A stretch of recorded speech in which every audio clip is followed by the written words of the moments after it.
नमो अरिहन्ताणं नमो सिद्धाणं नमो आयाणं नमो वत्सायाणं नमो लोये सव्वसाहुणं मङ्गलं भगवान् वीरो मङ्गलं गौतमो गणी मङ्गलं कुन्द कुन्दार्यो येन धर्मोऽस्तु मङ्गलम् सर्वमङ्गलमाङ्गल्यं सर्वकल्याणकारिकं प्रधानं सर्वधर्माणां जैनं जयतु शासनं जैनं जयतु शासनं नमयोनजिनं वीरम् अनन्तवर्णानदंसं सहावं वोच्छामिण्यं सारं केवली शुद्ध केवली भंडम। देवेंद्र जी, जय जिनेन्द्र। हाँ, ऐसा भाव जय है कि अभी आपका मंगलाचरण अभी हो गया मंगलाचरण, तो आप प्रवचन चालू करो। उसके पहले आपने जो 7 कलश है ना, हाँ, पहले 7, वो उसका जो हाँ, हाँ, हिंदी पद्यानुवाद है ना अभय कुमार जी का, तो उनको जरा हाँ, हाँ, हमारे कोकिला बहन है वो गा सकती है आपको। हाँ, हाँ, पढ़िए पढ़िए हाँ जी, पढ़िए। ओके, तो मैं भी स्क्रीन शेयर करता हूँ अभी। कोकिला बहन, यू आर रेडी? हाँ जी। हाँ, તમારા બસ છે ને, હું કરું છું. हाँ। ओके, हाँ जी, can you see on the screen now? हाँ जी, हाँ जी। हाँ जी, ओके। जय जिनेन्द्र पंडित जी, जय जिनेन्द्र बधाने। जय। नियम सार कलश। जो भव जयी होकर प्रकाशित सुगत शिव गिरिधर कहो, वागीश अथवा जिन प्रभु की वंदना करता हो, आपके होते हुए क्यों नमो मुझ समहीन जो, मोहवश अरु कामवश शिव विष्णु ब्रह्मा बुद्ध को, मोहवश अरु कामवश शिव विष्णु ब्रह्मा बुद्ध को। जो श्री जिन मुख कमल का वाहन है अभिराम, दो नय से सब कुछ कहे वाणी उसे प्रणाम, वाणी उसे प्रणाम। सिद्धांत रूपी श्रीपति है सिद्ध सेन मुनीन्द्र जो, अकलंक मुनिवर तर्क रूपी पंकजों को सूर्य जो, पूज्य पाद मुनीन्द्र है जो शब्द सिंधु चंद्र सम, वंदन इन्हें इन गुण सहित मुनि वीर नंदी को नमन, वंदन इन्हें इन गुण सहित मुनि वीर नंदी को नमन। भव्य जनों की मुक्ति को अरु आत्म की शुद्धि, नियम सार टीका कहूँ यह तात्पर्य वृत्ति, यह तात्पर्य वृत्ति।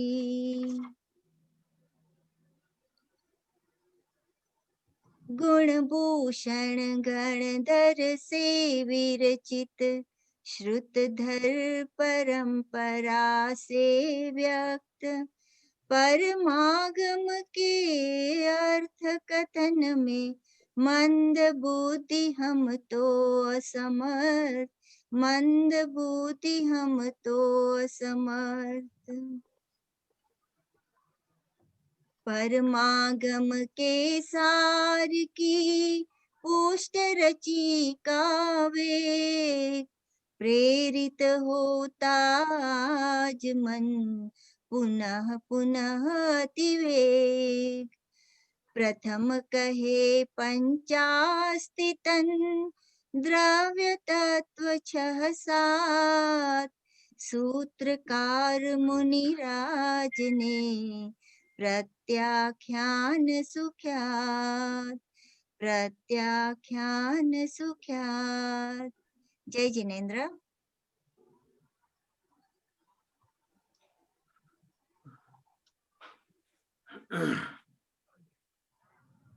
Remember, you can take away your camera.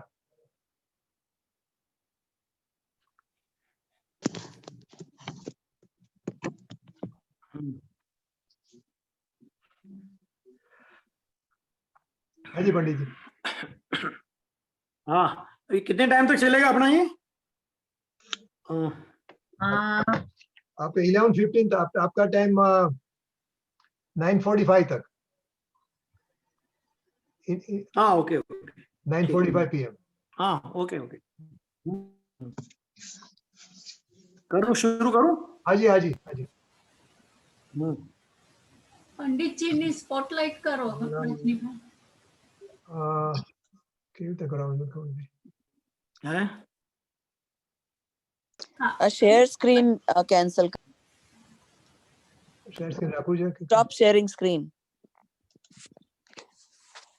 हाँ। ठीक, करूँ, शुरू करूँ? हाँ जी।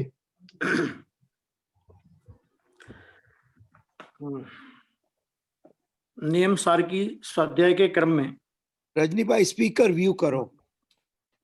पिछले समय अपने 7 कलशों पर चर्चा हो गई थी और थोड़ी अपन ने चर्चा गाथा पर भी शुरू की थी। मंगलाचरण आचार्य कुंद कुंद देव की गाथाओं का अवतरण यहाँ पर टीकाकार मुनिराज कर रहे हैं और इसमें जैसा कि अभी अपन ने मंगलाचरण में पढ़ा, वर्तमान शासन नायक भगवान महावीर को आचार्य कुंद कुंद देव ने नमन किया और मात्र नमन ही नहीं किया, वे परमात्मा कैसे हैं उनका स्वरूप भी अपने को बताया। इसमें दो बातें हैं, जिन्हें हम नमन कर रहे हैं उनके स्वरूप का अगर हमको ज्ञान नहीं है तो वो नमन केवल खाना पूर्ति है। नमन करने योग्य जो पुरुष हैं, जो पूज्य हैं, उनका स्वरूप भी ख्याल में होना चाहिए। ये बताने के बाद फिर उन्होंने नियम सार कहने की प्रतिज्ञा की कि वो छामे नियम सारम, और किसके द्वारा कथित है ये, तो उनका केवली और शुद्ध केवली भनिदम, ये इसमें है। देखिए जरा, अब भगवत कुंद कुंद आचार्य देव विरचित गाथा सूत्र का अवतरण किया जाता है। ये बहुत विनय का शब्द है, अवतरण किया जाता है। नहीं गाथा रख देते हम, ऐसा नहीं, अवतरण किया जाता है। मैंने उन गाथा सूत्रों के प्रति भी टीकाकार के मन में जो अतिशय भक्ति है, ये उनके सूत्रों में आता है। ये देखिए अभी क्या कहते हैं इसमें, अन्वयार्थ देखिए इसका। अनंत और उत्कृष्ट ज्ञान दर्शन जिनका स्वभाव है, ऐसे केवल ज्ञानी और केवल दर्शनी जिन वीर को, अर्थात भगवान महावीर को, कैसे भगवान महावीर, उन्होंने कहा अनंत और उत्कृष्ट, केवल ज्ञान केवल दर्शन, ये अनंत ज्ञान अनंत दर्शन है और इससे उत्कृष्ट ज्ञान कोई हो नहीं सकता। माने ये ज्ञान दर्शन का चरम विकास है, इससे अधिक ज्ञान दर्शन का विकास पर्याय में संभव नहीं है, ये पूर्ण विकास की सीमा है। तो ऐसे जो केवल ज्ञानी और केवल दर्शनी जिन वीर को नमन करके, क्योंकि वर्तमान हमारे शासन नायक भगवान महावीर स्वामी, तो उनको आचार्य देव ने नमन किया, क्योंकि ये नियम सार ग्रंथ, जैसा कि अपन गुरुदेव श्री के प्रवचनों में भी कई बार सुनते हैं, आचार्य कुंद कुंद देव ने निज भावना के निमित्त इस ग्रंथ की रचना की है। ये बात अपन गुरुदेव श्री के प्रवचनों में कई बार सुनते हैं। तो जिस ग्रंथ की रचना उन्होंने निज भावना के निमित्त की, उसमें हमारे वर्तमान शासन नायक को पहले उन्होंने नमस्कार किया, और नमस्कार करने के बाद फिर वो कहते हैं कि केवली और श्रुत केवलियों ने कहा हुआ कि ये जो नियम सार प्रमागम है, ये नियम सार प्रमागम भगवान की दिव्य ध्वनि में, ये जो विषय वस्तु है इसकी नियम सार प्रमागम में जो प्रतिपादित किया गया है, ये भगवान जिनेंद्र परमात्मा की दिव्य ध्वनि में आया। और यही बात श्रुत केवलियों के माध्यम से आई है। तो केवली और श्रुत केवलियों ने ये कहा है, ऐसे इस नियम सार को मैं कहूंगा। आचार्य कुंद कुंद देव ने ये प्रतिज्ञा की, पहले नमस्कार किया और नमस्कार करने के बाद प्रतिज्ञा की। देखिए यहां पे, यहां जन्म नत्वा इस गाथा से शास्त्र के आदि में असाधारण मंगल कहा है। नत्वा इत्यादि पदों का तात्पर्य कहा जाता है असाधारण मंगल। असाधारण मंगल में क्या कहना चाहते हैं? देखो यहां पे है, गुरुदेव ने भी बहुत अच्छा लिया है इसमें। गुरुदेव श्री का कारण कार्य नियम अपन साथ में रख के चल ही रहे हैं। महामांगलिक, गुरुदेव ने इसका अर्थ किया है असाधारण मंगल, महामांगलिक। ओहो, असाधारण मांगलिक ऐसी वस्तु अन्यत्र नहीं है। देखो दो बातें हैं कि जिनको नमस्कार किया जा रहा है, ऐसे नमस्कार के योग्य देव भी अन्यत्र कहीं नहीं है।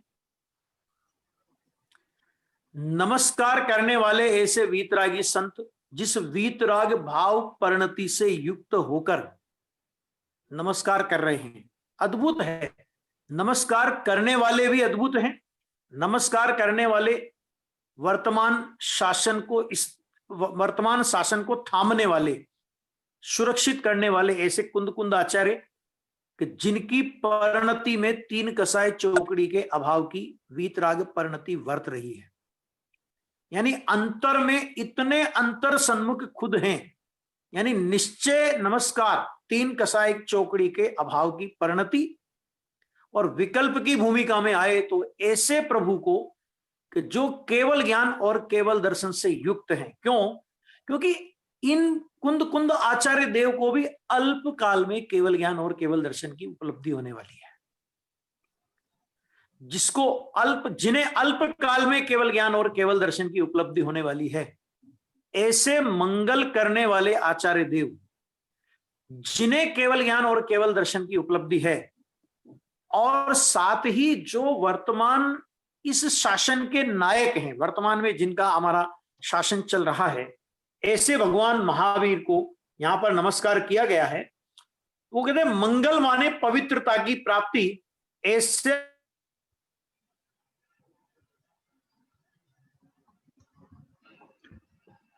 पंडित जी आपकी आवाज नहीं आ रही है।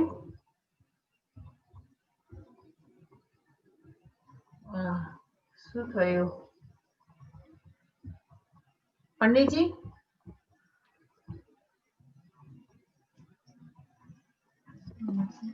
मैसेज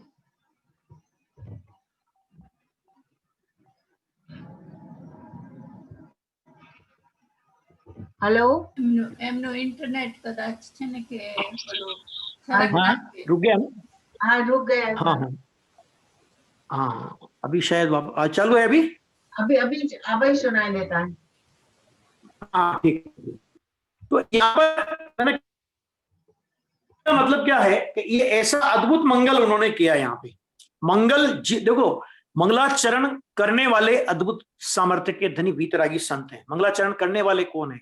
दो महामांगलिक है। मंगलाचरण करने वाले तीन कसाय चौकड़ी के अभाव की शुद्धि वाले, मुक्ति पथ के साधने वाले, अति अल्प काल में केवल ज्ञान और केवल दर्शन को उत्पन्न करने वाले, और जिन्हें नमस्कार किया वे भगवान महावीर परमात्मा भी अद्भुत, जिनका शासन अपन लोग जिनके शासन में वर्तमान में चल रहे हैं, तो ऐसा अद्भुत मांगलिक माने मंगल करने वाले और जिनको मंगलाचरण में नमस्कार किया उनका स्वरूप क्या है, मैंने ऐसे ही नहीं अंधभक्ति से कोई नमस्कार किया है, ऐसा नहीं कि हम तो भगवान महावीर को मानने वाले, केवल ज्ञान और केवल दर्शन से युक्त है कि प्रभु मुझे जो चाहिए, मेरी जो पूर्णता की भावना है, जो मैंने पूर्णता के लक्ष्य से प्रारंभ किया है, उस पूर्णता की प्राप्ति आपको हो गई है, ऐसे आपको मैं नमस्कार करता हूं। यहां पर ये जो पद हैं नत्वा इत्यादि पद, तो इनका तात्पर्य आचार्य भगवान कहते हैं, टीकाकार मुनिराज इसमें कहते हैं कि देखिए कैसे हैं वे भगवान महावीर जिनको हम नमस्कार कर रहे हैं, तो अनेक जन्म रूप अटवी को प्राप्त कराने के हेतुभूत, समस्त मोह राग द्वेषादिक को जो जीत लेता है वह जिन है। नमयून जिनम वीरम, ये शब्द है ना, तो जिनम वीरम में जिन का अर्थ माने जिन माने जीतने वाला, तो किसे जीतने वाला, तो उसके लिए आचार्य भगवान ने कहा अनेक जन्म रूप अटवी को प्राप्त कराने के हेतुभूत, कि जो अनेक जन्म माने भव भव भव भव भव भव, गुरुदेव बोलते हैं ना कि आज से पहले अगर हम अपने जीवन का विचार करें, अपनी कहां थे, इस भव के पहले कहां थे, उसके पहले कहां थे, उसके पहले कहां थे, उसके पहले कहां थे, तो एक समय भी ऐसा नहीं है कि जब हम भव के बिना रहे हो, कोई ना कोई भव, कोई न कोई भव। तो ये जो भव अटवी में हम पड़े हुए हैं, तो इस भव अटवी के हेतुभूत कौन है, इस भव अटवी में हम क्यों पड़े, इस भव का कारण क्या है, परिभ्रमण का कारण क्या है, तो उन्होंने कहा समस्त मोह राग द्वेषादि, समस्त मोह राग द्वेषादि, समस्त में प्रशस्त हो या अप्रशस्त हो। मिथ्यात्व में तो प्रशस्त अप्रशस्त के भेद होते ही नहीं, मिथ्यात्व तो अप्रशस्त ही है, लेकिन राग और द्वेष इन दोनों में प्रशस्त और अप्रशस्त के भेद होते हैं। राग प्रशस्त भी होता है और राग अप्रशस्त भी होता है। इसी तरह द्वेष प्रशस्त भी होता है और अप्रशस्त भी होता है। क्या मतलब, हमारे यहां पर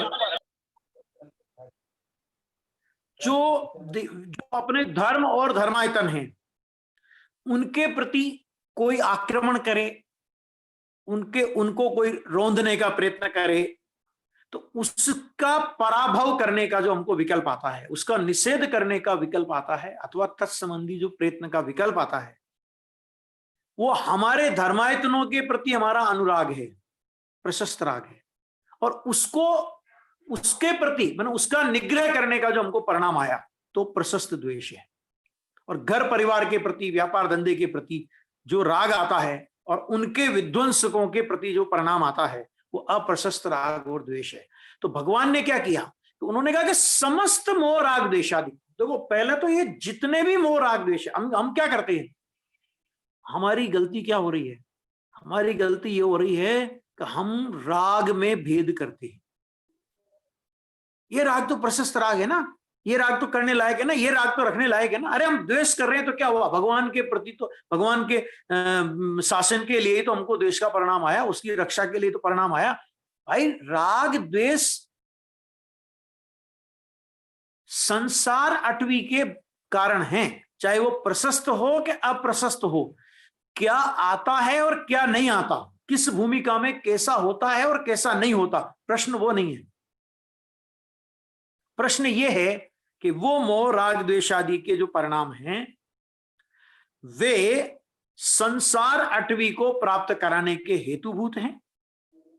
नरक गति मिले, त्रियंश गति मिले, देव गति मिले, मनुष्य गति मिले, गति मिलेगी, तो उन सबको जो जीत लेता है वह जिन है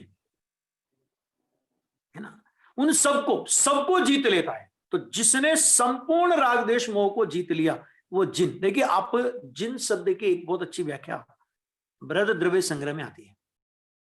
बृहद द्रव्य संग्रह का जो मंगलाचरण है, उस मंगलाचरण में एक बहुत बढ़िया बात आई।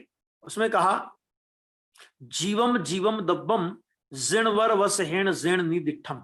तो वो जिनवर वृषभ शब्द का वहां पर एक प्रयोग किया और उसमें से टीकाकार ने 3 अर्थ निकाले। एक जिन, दूसरा अर्थ उन्होंने निकाला जिनवर, और तीसरा अर्थ निकाला जिनवर वृषभ। तो जो तीर्थंकर परमात्मा होते हैं वो वास्तव में जिनवर वृषभ होते हैं। संक्षिप्त में जिन बोलते हैं अपन, लेकिन उनका पूरा नाम अगर नामकरण होगा तो वह है जिनवर वृषभ। वृषभ माने ऋषभ देव नहीं अकेले, जिनवर वृषभ। और जिनवर माने गणधर आदि को जिनवर कहते हैं माने। और जिन माने जिसने मोह राग देश को जीता। तो जो चतुर्थ गुण स्थान में सम्यक दर्शन की उपलब्धि हुई, मिथ्यात्व को जीता, अनंतानुबंधी को जीता। એટલે ત્યાં તો સચ में- શરૂઆત જ કરી એમને. રાજુભાઈ હવે નથી આવતા અને રાજુભાઈ કઈ વ્યવસ્થિત નહોતું થતું. अच्छा,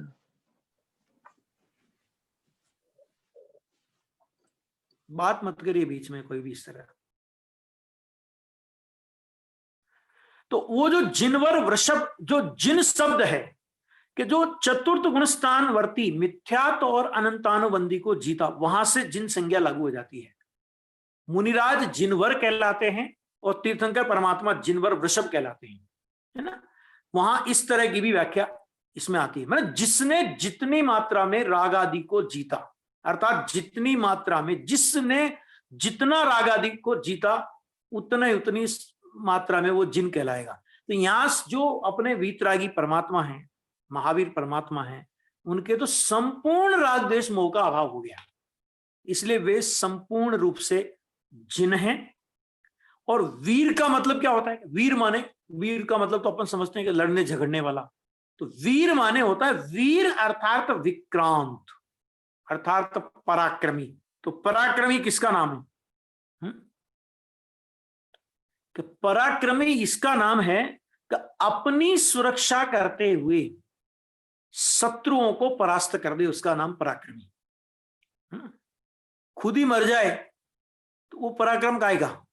तो आज तो भगवान महावीर ने, वीर परमात्मा ने अपनी आत्मा की सुरक्षा करते हुए, अर्थात अपने में वीतराग भाव प्रकट करते हुए मोह राग द्वेषादि शत्रुओं को जीता, वे पराक्रमी कहलाते हैं।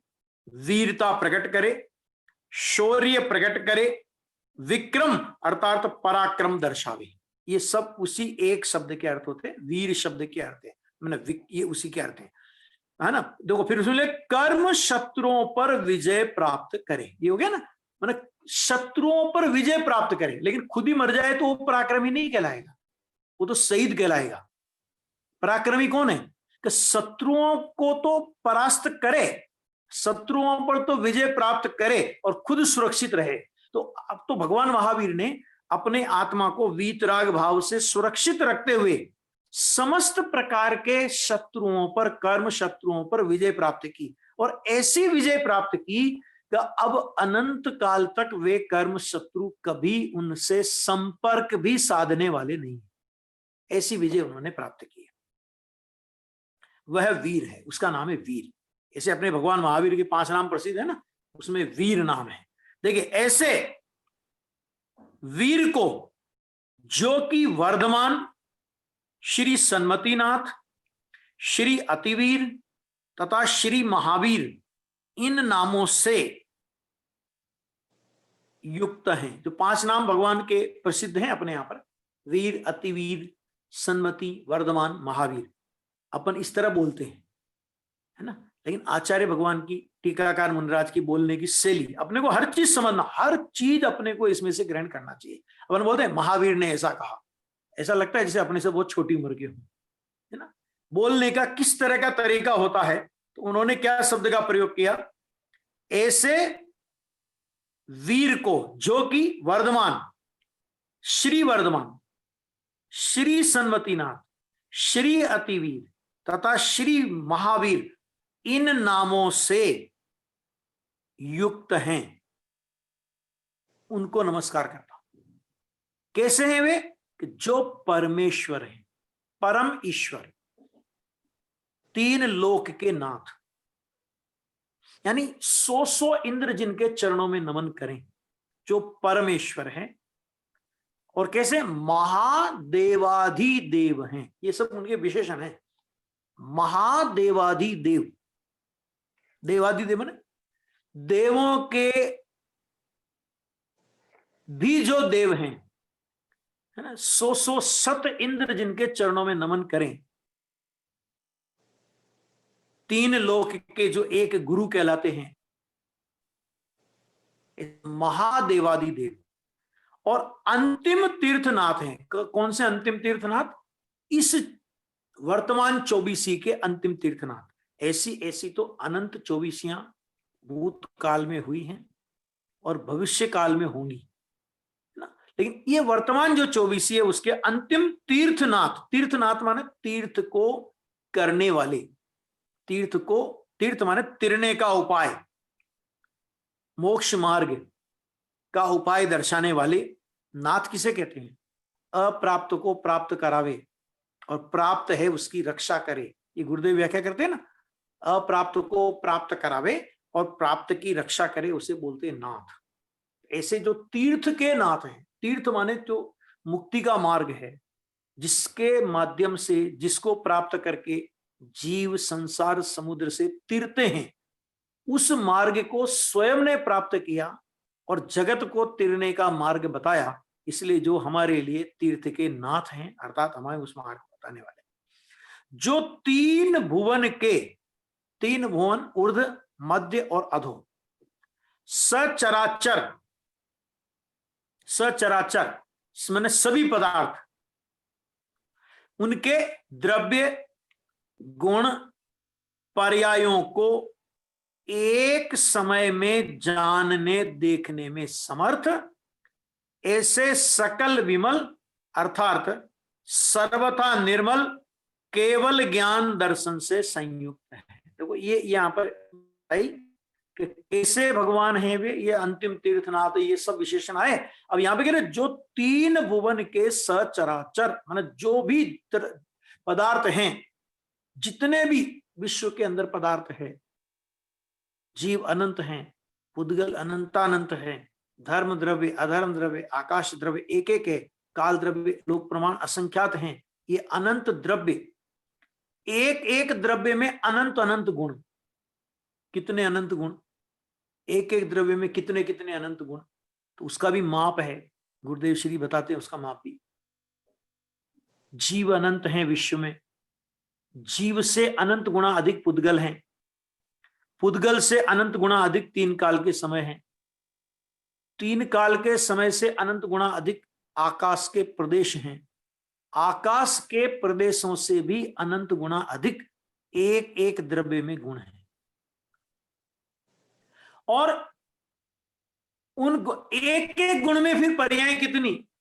तीन काल के जितने समय एक एक गुण की उतनी उतनी पर्याय, क्योंकि एक एक समय की एक पर्याय, यानी अनंता अनंत, उसका कोई माप नहीं निकाल सकते अपन। और डिटेल में जाओ ना तो द्रव्य गुण पर्यायों को, अभी इसके और विस्तार में जाओ तो एक एक पर्याय के अनंत अनंत अविभागी प्रतिच्छेद है ना। और विस्तार से जाना हो तो दीपचंद जी साहब का अध्यात्म पंच संग्रह पढ़ना, थट नट कला, ये बहुत विस्तार उसमें उन्होंने किया है। और इन सब को एक समय में जानने देखने में समर्थ केवली परमात्मा है, महावीर परमात्मा है, तीर्थनाथ हैं। एक समय में, एक समय माने केवल ज्ञान का एक समय, उस एक समय में ये सारा विश्व जिनके ज्ञान में एक समय में जानने में आता है। गजब की बात ये, केवल ज्ञानी परमात्मा अपने केवल ज्ञान के असंख्य प्रदेशों में से, अपनी आत्मा के असंख्य प्रदेशों में से उनका केवल ज्ञान निकल करके बाहर नहीं जाता। और विश्व का एक अणु क्या, एक पर्याय का एक अविभागी प्रतिच्छेद किसी विश्व के पदार्थ का केवल ज्ञानी परमात्मा में नहीं जाता। और विश्व का ऐसा कोई पदार्थ द्रव्य गुण पर्याय अविभागी प्रतिच्छेद कुछ भी शेष नहीं रहता कि जो केवल ज्ञान में जानने में नहीं आवे।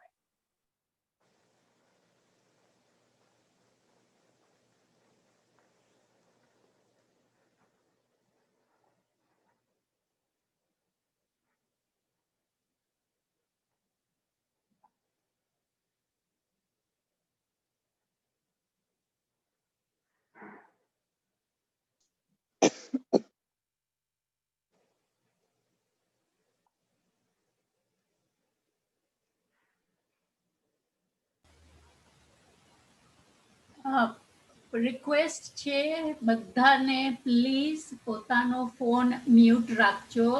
અનિતા તું રાખ્યા, તમે જે હો please mute from your side. તમારો કોફિંગ અવાજ આવતો હતો. અને બધા પ્લીઝ, કેમ કે બધાના પર્સનલ કોન્વર્સેશન કોઈ પણ હોય તો આખી સભા સાંભળી શકે, એટલે keep your privacy by muting your phone.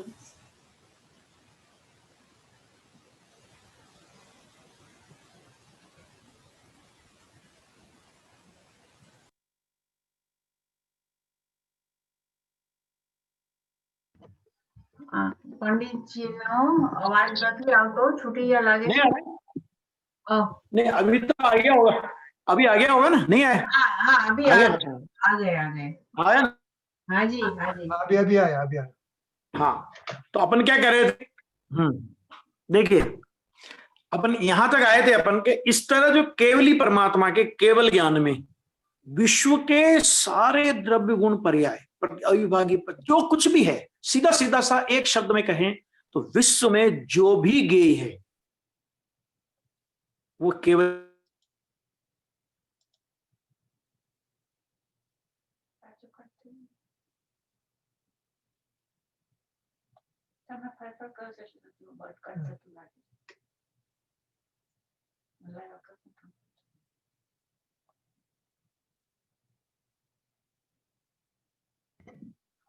मैं मैसेज तो हाँ करो एने। I'm calling him now. Okay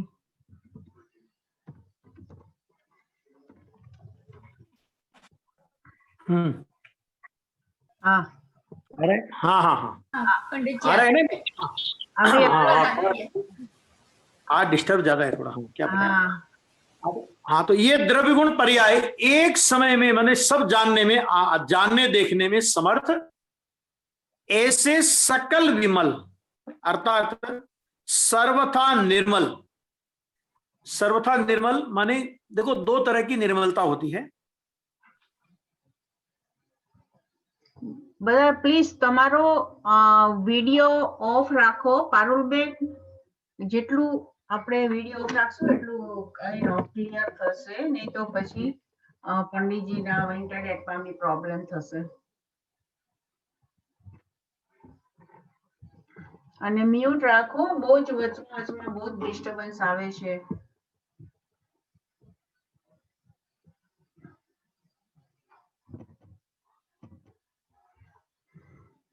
Rajnibhai છો?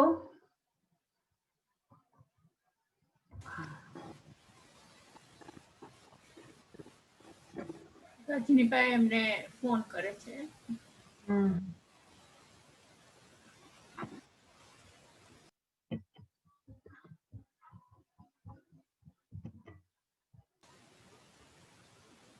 એટલે એમનું ઇન્ટરનેટ છે ને મને લાગે છે ઓન એન્ડ ઓફ થતું લાગે છે.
अच्छा बोलिए अभी।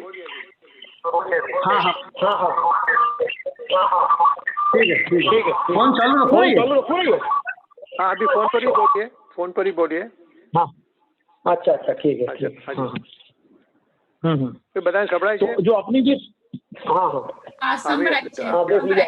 Devendra is coming on हाँ phone तो now. I joined you through the conference call. હા हाँ हाँ हाँ जी पंडित चालू रखें। हाँ जी हाँ जी। तो यहाँ पर अपनी ये चर्चा आई कि यहाँ जो अपनी जो बात आई थी कि सकल विमल अर्थात सर्वथा निर्मल, इस पर हम चर्चा कर रहे थे।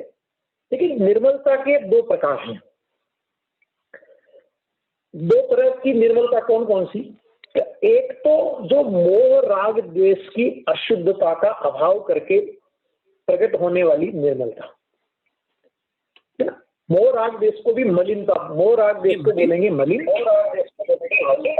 इसकी अपेक्षा से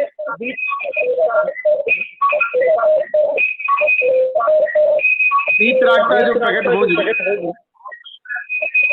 वो कहलाएगी। पंडित जी आप जूम से डिस्कनेक्ट हो जाना। किससे? जूम से? हाँ क्योंकि वो डबल आवाज आती है इसीलिए। आवाज आ रही है। आपका जूम बंद कर दीजिए। जूम बंद कर दीजिए। हाँ जूम ऑफ कर दीजिए। Okay okay. तो दो तरह की निर्मलता है। माने एक जो मोह राग द्वेष का परिणाम है वो मलिन परिणाम, उसको मलिनता बोलेंगे। उसके अभाव में प्रकट होने वाली निर्मलता वो है वीतरागता।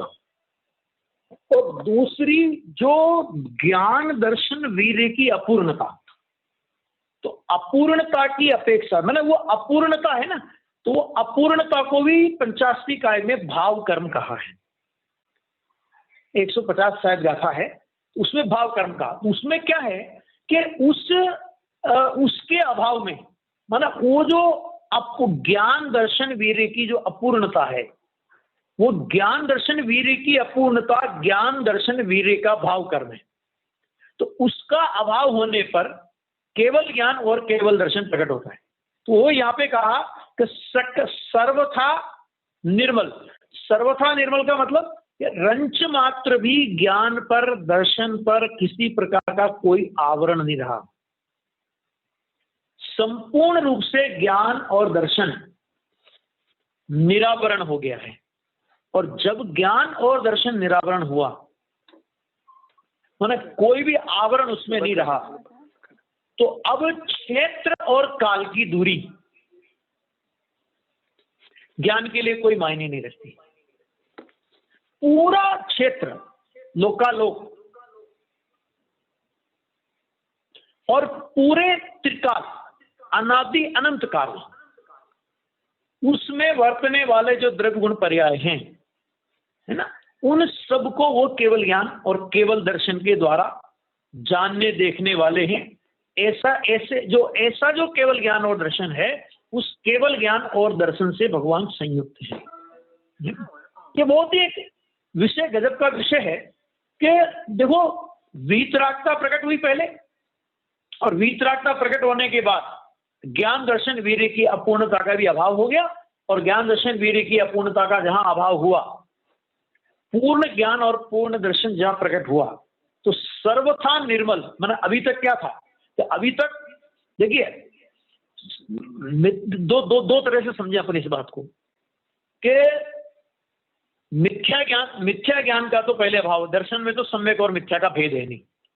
मिथ्या ज्ञान का तो पहले अभाव हो गया था, तो ज्ञान दर्शन माने मिथ्या ज्ञान का तो अभाव हो गया था, लेकिन सम्यक ज्ञान भी प्रकट हो गया था। लेकिन सम्यक ज्ञान प्रकट होने पर भी वो ज्ञान अपूर्ण था। मति श्रुत अवधि मन पर ये ज्ञान तक अपूर्ण ज्ञान है ना। तो उसका भी अभाव होकर के सर्वथा निरावरण ज्ञान दर्शन प्रकट हो गया। तो ऐसे केवल ज्ञान और दर्शन से जो संयुक्त हैं, और ऐसे केवल ज्ञान दर्शन से जो संयुक्त हैं, तो उनके ज्ञान दर्शन में क्या कला होती है? तो उनके ज्ञान दर्शन में ये कला होती है कि विश्व के सचराचर पदार्थ जितने भी हैं, सब द्रव्य गुण पर्याय एक समय में, 2 समय नहीं लगेगा, क्योंकि अगर 2 समय लगे तो क्या आपत्ति है? तो इतना सारा विश्व को जानना है, अगर उसमें खंड पड़ जाए तो क्या तकलीफ है? एक समय में एक समय में अधोलोक को जाने, एक में मध्य लोक को जाने, एक समय में फिर तीसरे समय में ऊर्ध्व लोक को जाने। ऐसा क्यों? ऐसा हो तो क्या हो? कि ऐसा हो तो फिर वो सर्वज्ञ नहीं हुआ। जिस समय अधोलोक को जान रहा है उस समय मध्य ऊर्ध्व लोक को नहीं जान रहा है ना, तो वो कभी भी सर्वज्ञ नहीं सिद्ध होगा। सर्वज्ञ कब होगा सिद्ध? कि जो एक समय की पर्याय है उस एक समय की पर्याय में सब जानने में आवे। और पर्याय में जानने में आ रहा, न तो विश्व का कोई पदार्थ पर उनमें नहीं आ रहा, वे विश्व के किसी पदार्थ में नहीं जा रहे, सारा का सारा खेल अपने ज्ञान में हो रहा है। तो ऐसे द्रव्य गुण पर्याय के जानने में समर्थ सर्वथा निर्मल केवल ज्ञान दर्शन से संयुक्त हैं, उन्हें प्रणाम करके कहता हूं। ऐसे को मैं प्रणाम करके, आचार्य भगवान कहते हैं ऐसे परमात्मा को, ऐसे वीरनाथ भगवान को, ऐसे 5 नाम वाले तीर्थंकर परमात्मा को, ऐसे शासन नायक को मैं प्रणाम करके कहता हूं। क्या कहते हैं कि क्या कहता हूं? तो उसका उत्तर उसका कहा कि नियम सार कहता हूं। नियम सार, अब ये नियम सार जैसे समय सार शब्द है ना, तो ऐसे ही नियम सार, इसका भी आगे खुद आचार्य अर्थ करने वाले हैं। तीसरी गाथा जब अपनी आएगी तो उस तीसरी गाथा में नियम के साथ में सार शब्द का प्रयोग क्यों किया, उसका बहुत मार्मिक उसमें वो अर्थ निकालने वाले हैं। तो नियम शब्द प्रथम तो सम्यक दर्शन ज्ञान चारित्र के लिए है। नियम माने नियम से करने योग्य, माने ये पर्याय की बात है, नियम से करने योग्य। तो नियम से करने योग्य क्या है? नियम से करने योग्य तो क्या? सम्यक दर्शन, ज्ञान और चारित्र। इन तीनों के लिए माने सम्यक दर्शन, ज्ञान, चारित्र के लिए उनका नियम शब्द प्रथम तो सम्यक दर्शन, ज्ञान, चारित्र के लिए है। नियम सार अर्थात नियम का सार, उस सम्यक दर्शन ज्ञान चारित्र का सार। तो क्या है उस सम्यक दर्शन ज्ञान चारित्र का सार? वो आगे कहेंगे, ऐसा कहकर शुद्ध रत्न त्रय का स्वरूप कहा है। क्योंकि सम्यक दर्शन ज्ञान चारित्र में सारभूत क्या है? तो उन्होंने कहा शुद्ध रत्न त्रय, वो सारभूत है। और उस शुद्ध रत्न त्रय का स्वरूप हम कहेंगे तो ये शुद्ध रत्न त्रय। तो शुद्ध रत्न त्रय जब कहा तो क्या अशुद्ध रत्न त्रय भी होता है? तो देखो नियम सार में 3 तरह के रत्न त्रय की चर्चा आई है। अभी हमारे यहाँ भी परमार्थ प्रतिक्रमण अधिकार चल रहा है, उसमें भी शायद 90 गाथा में ऐसा कुछ मिथ्या रत्न, 3 तरह के रत्न त्रय की चर्चा। कैसा रत्न त्रय? शुद्ध रत्न त्रय। शुद्ध रत्न त्रय माने शुद्ध कारण परमात्मा के अवलंबन से प्रकट होने वाली जो सम्यक दर्शन ज्ञान चारित्र की निर्मल परिणतियां हैं, स्वभावाश्रित परिणतियां हैं, शुद्ध के स्वभाव से प्रकट होने वाली जो शुद्ध परिणति है, चाहे वो श्रद्धा की, वो ज्ञान की और वो चारित्र की, उसे बोलते हैं शुद्ध रत्न त्रय। ठीक, अभी रत्न त्रय है, मार्ग है, मार्ग की पूर्णता नहीं हुई अभी। तो जब रत्न त्रय मार्ग है ना, मार्ग है, तो मार्ग अभी पूर्णता को प्राप्त नहीं हुए, तो उस रत्न त्रय के साथ भूमिका के योग्य कुछ प्रशस्त विकल्प पाए जाते हैं। सम्यक दर्शन में देव शास्त्र गुरु की श्रद्धा का विकल्प, सम्यक ज्ञान में शास्त्र आदि के पठन पाठन का विकल्प, और सम्यक चारित्र में अनुव्रत महाव्रत आदि के विकल्प पाए जाते हैं। उसे बोलते हैं व्यवहार रत्नत्रय, और व्यवहार रत्नत्रय को बोलेंगे अशुद्ध रत्नत्रय। वो अशुद्ध क्यों? क्योंकि उसमें प्रशस्त राग का ज्ञान,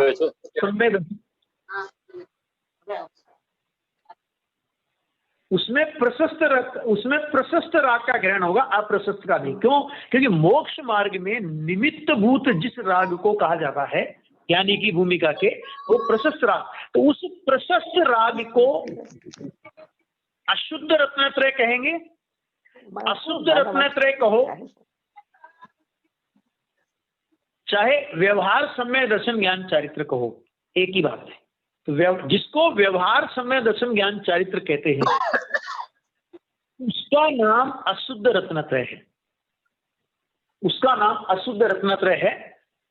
और एक होता है मिथ्या रत्नत्रय। मिथ्या रत्नत्रय मतलब मिथ्या दर्शन ज्ञान चारित्र, उसको भी रत्न, मिथ्या रत्नत्रय शब्द का प्रयोग किया। क्या मतलब कि जो संसार परि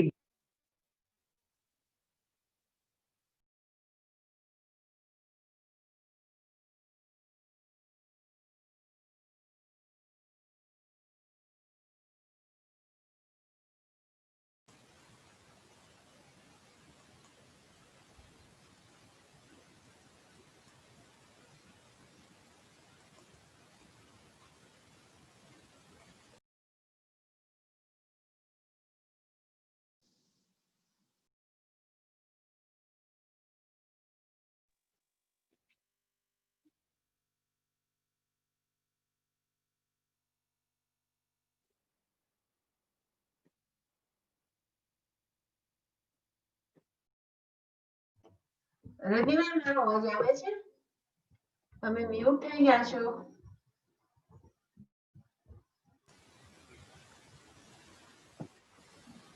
હા અરુણાબેન ટાઈમ પણ થઈ ગયો છે એટલે હા જી આપણે પ્રકાશભાઈ જો પ્રકાશભાઈ કે આવી ગયા હોય તો આવી ગયા છે. પ્રકાશભાઈ, જય જીનેન્દ્ર પ્રકાશભાઈ. મેં જોયા. पंडित जी जय जिनेन्द्र